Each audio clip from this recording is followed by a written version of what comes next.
చెప్పవయ్యా, ఏమిటి నీ సమస్య? ఇంత కంగారు పడుతూ ఎందుకు పోలీస్ స్టేషన్కి వచ్చావు?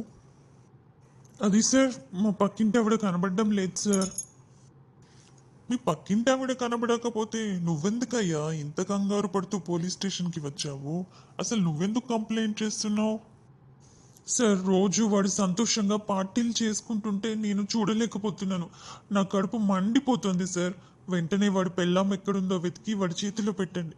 అప్పుడు కానీ నా కడుపు మంట చల్లారదు.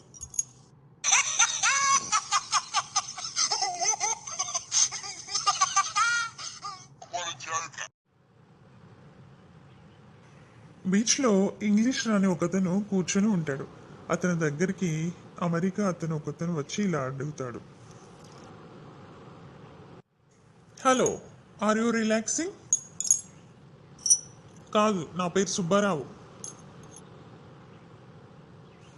No, I'm asking that are you relaxing. పోవయ్యా, ఒకటే గోలా అవతలవా. Are you relaxing? నా పేరు సుబ్బారావు, ఎంతమందికి చెప్పాలి? చల్, ఇక్కడ కూర్చుంటే అందరు వచ్చి రిలాక్సింగ్ గురించి అడుగుతున్నారు. నేను ఇక్కడ నుంచి వెళ్ళిపోతాప. Are you relaxing? Yes, I'm relaxing. ఓరోర్ నీ బండబడా, నువ్వు ఇక్కడ కూకున్నావా? అక్కడ అందరు నీ కోసం వెతుకుతున్నారు. జల్దీ పో.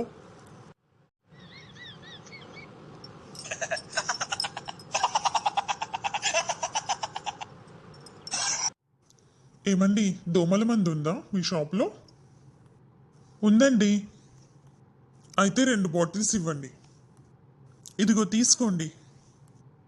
ఈ మందుతో దోమలని నిజంగానే చనిపోతాయా అండి? ఈ మందుతో ఆ దోమలన్నీ చచ్చిపోతే మా బిజినెస్ ఎలా సాగుతుందండి? పారిపోయి మళ్ళీ వస్తాయి అంతే.